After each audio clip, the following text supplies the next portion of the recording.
Hello guys, যারা ইংরেজিতে অনর্গল কথা বলতে চান বা ইংরেজি শিখতে আগ্রহী তারা আমার এই ভিডিওগুলো নিয়মিত দেখতে থাকুন। এখানে রয়েছে কিছু গুরুত্বপূর্ণ ইংরেজি বাক্য যা আপনাদের ইংরেজি শিখতে অনেকটাই হেল্প করবে। চলুন তাহলে দেখে নিই বাক্যগুলো।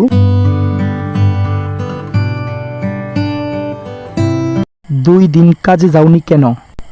এ বাক্যটির ইংরেজি হবে why did not go to the work for 2 days। Why did not go to the work for 2 days। এখানে হোয়াই অর্থ কেন, ডিড নট গো অর্থ যাওনি কেন, টু ওয়ার্ক অর্থ কাজে, 2 days অর্থ 2 দিন। Why did not go to work for 2 days অর্থ 2 দিন কাজে যাওনি কেন? আমার শরীর ভালো না। এ বাক্যটির ইংরেজি হবে my body is not good. My body is not good. এখানে মাই বডি অর্থ আমার শরীর, ইজ অর্থ হয়, নট গুড অর্থ ভালো না। My body is not good অর্থ আমার শরীর ভালো না। ঠিক আছে, ভয় পেও না তুমি। এ বাক্যটির ইংরেজি হবে all right don't be afraid. All right don't be afraid. এখানে অল রাইট অর্থ ঠিক আছে, ডোন্ট বি অর্থ পেও না, অ্যাফ্রেইড অর্থ ভয়। All right don't be afraid অর্থ ঠিক আছে, ভয় পেও না তুমি। তোমার কাছে কি টাকা আছে? এ বাক্যটির ইংরেজি হবে do you have money with you. Do you have money with you. এখানে ডু ইউ হ্যাভ অর্থ তোমার কি আছে, মানি অর্থ টাকা, উইথ ইউ অর্থ তোমার কাছে। Do you have money with you অর্থ তোমার কাছে কি টাকা আছে? যত তাড়াতাড়ি সম্ভব একটা ডাক্তার দেখান। এ বাক্যটির ইংরেজি হবে see a doctor as soon as possible. See a doctor as soon as possible. এখানে সি অর্থ দেখা, এ ডক্টর অর্থ একজন ডাক্তার, অ্যাজ সুন অ্যাজ পসিবল অর্থ যত তাড়াতাড়ি সম্ভব।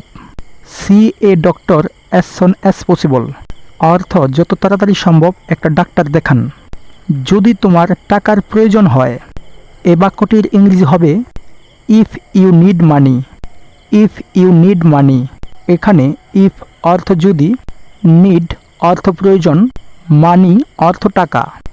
ইফ ইউ নিড মানি অর্থ যদি তোমার টাকার প্রয়োজন হয় তাহলে অবশ্যই আমাকে বলবে।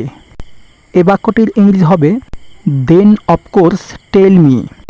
দেন অফকোর্স টেল মি। এখানে দেন অর্থ তাহলে, অফকোর্স অর্থ অবশ্যই, টেল মি অর্থ আমাকে বলো। দেন অফকোর্স টেল মি অর্থ তাহলে অবশ্যই আমাকে বলবে। চিন্তা করো না, আমি এখানে আছি। এ বাক্যটির ইংরেজি হবে don't worry I am here. Don't worry I am here. এখানে ডোন্ট ওয়ারি অর্থ চিন্তা করো না, আই এম হেয়ার অর্থ আমি এখানে আছি। Don't worry I am here অর্থ চিন্তা করো না, আমি এখানে আছি। সে গরিব আমি জানি। এ বাক্যটির ইংরেজি হবে I know he is poor. I know he is poor. এখানে আই নো অর্থ আমি জানি, হি অর্থ সে, ইজ অর্থ হয়, পোর অর্থ গরিব। I know he is poor অর্থ আমি জানি সে গরিব অথবা সে গরিব আমি জানি। আমি এখানে কাজ করতে চাই। এ বাক্যটির ইংরেজি হবে I want to work hair. I want to work hair. এখানে আই অর্থ আমি, ওয়ান্ট অর্থ চাওয়া, ওয়ার্ক অর্থ কাজ, হেয়ার অর্থ এখানে। I want to work hair অর্থ আমি এখানে কাজ করতে চাই। আপনার বসকে বলুন। এ বাক্যটির ইংরেজি হবে tell your boss. Tell your boss. এখানে টেল অর্থ বলা, ইউর অর্থ তোমার বা আপনার, বস অর্থ বস। টেল ইউর বস অর্থ আপনার বসকে বলুন। তোমার বন্ধুকে বলো আসতে। এ বাক্যটির ইংরেজি হবে tell your friend to come. Tell your friend to come. এখানে টেল অর্থ বলা, ইউর অর্থ তোমার, ফ্রেন্ড অর্থ বন্ধু, টু কাম অর্থ আসতে।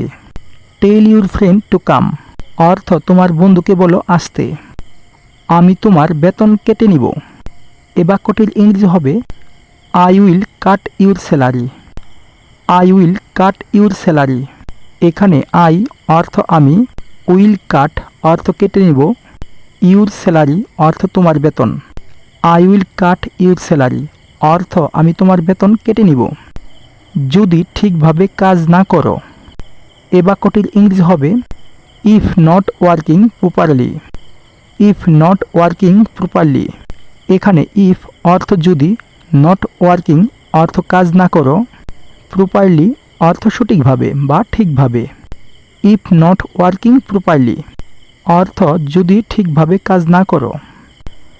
তুমি যদি 1 মাস কাজ করো, এ বাক্যটির ইংরেজি হবে if you work for a month. If you work for a month. এখানে ইফ অর্থ যদি, ইউ অর্থ তুমি, ওয়ার্ক অর্থ কাজ, ফর অর্থ জন্য, এ মান্থ অর্থ 1 মাস। If you work for a month অর্থ তুমি যদি 1 মাস কাজ করো, তারপর বেতন পাবে, সমস্যা নাই। এ বাক্যটির ইংরেজি হবে then you will get salary no problem. Then you will get salary no problem. এখানে দেন অর্থ তারপর, ইউ অর্থ তুমি, গেট অর্থ পাওয়া, উইল গেট অর্থ পাবে, স্যালারি অর্থ বেতন, নো প্রবলেম অর্থ সমস্যা নেই। Then you will get salary no problem অর্থ তারপর বেতন পাবে, সমস্যা নেই। তিনি এখানে নতুন। এ বাক্যটির ইংরেজি হবে he is new here. He is new here. এখানে হি অর্থ তিনি বা সে, ইজ অর্থ হয়, নিউ অর্থ নতুন, হেয়ার অর্থ এখানে। হি ইজ নিউ হেয়ার অর্থ তিনি এখানে নতুন। সে ইংরেজি বুঝে না। এ বাক্যটির ইংরেজি হবে he doesn't understand English. He doesn't understand English. এখানে হি অর্থ সে, আন্ডারস্ট্যান্ড অর্থ বোঝা, ডাজেন্ট আন্ডারস্ট্যান্ড অর্থ বোঝে না, ইংলিশ অর্থ ইংরেজি। হি ডাজেন্ট আন্ডারস্ট্যান্ড ইংলিশ অর্থ সে ইংরেজি বুঝে না, সে সামান্য ইংরেজি জানে। এ বাক্যটির ইংরেজি হবে হি নোস লিটল ইংলিশ। হি নোস লিটল ইংলিশ। এখানে হি অর্থ সে, নো অর্থ জানা, লিটল অর্থ সামান্য, ইংলিশ অর্থ ইংরেজি। হি নোস লিটল ইংলিশ অর্থ সে সামান্য ইংরেজি জানে। আমি জানি সে খুব ভালো মানুষ। এ বাক্যটির ইংরেজি হবে I know he is very good person. I know he is very good person. এখানে আই নো অর্থ আমি জানি, হি অর্থ সে, ইজ অর্থ হয়, ভেরি অর্থ খুব, গুড পারসন অর্থ ভালো মানুষ। I know he is very good person অর্থ আমি জানি সে খুব ভালো মানুষ। আমি এখন বুঝতে পারছি সে নতুন। এ বাক্যটির ইংরেজি হবে I realise now that he is new. I realise now that he is new. এখানে আই অর্থ আমি, রিয়ালাইজ অর্থ বুঝতে পারা, নাও অর্থ এখন, হি অর্থ সে, নিউ অর্থ নতুন। I realise now that he is new অর্থ আমি এখন বুঝতে পারছি সে নতুন। সবাই কাজ না করে ঘুমাচ্ছে। এ বাক্যটির ইংরেজি হবে everyone is sleeping without working. Everyone is sleeping without working.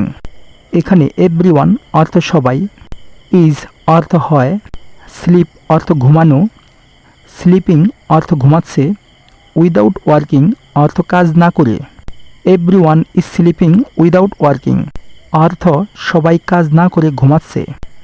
টাকা নেই, খাবার নেই। এ বাক্যটির ইংরেজি হবে no money no food. No money no food. এখানে নো মানি অর্থ টাকা নেই, নো ফুড অর্থ খাবার নেই। নো মানি নো ফুড অর্থ টাকা নেই, খাবার নেই। গাইস, আজকের ভিডিওটা থেকে আপনারা কতটা শিখতে পারলেন তা অবশ্যই কমেন্ট করে জানাবেন। আর এই ধরনের নতুন নতুন ভিডিও পেতে এখনই আমাদের চ্যানেলটাকে সাবস্ক্রাইব করে রাখুন। আর যারা আগে থেকেই সাবস্ক্রাইব করে রেখেছেন তাদেরকে অসংখ্য ধন্যবাদ। আজকে এ পর্যন্তই। দেখা হবে আগামীকাল নতুন ভিডিও নিয়ে। সে পর্যন্ত সুস্থ থাকুন। Thank you so much.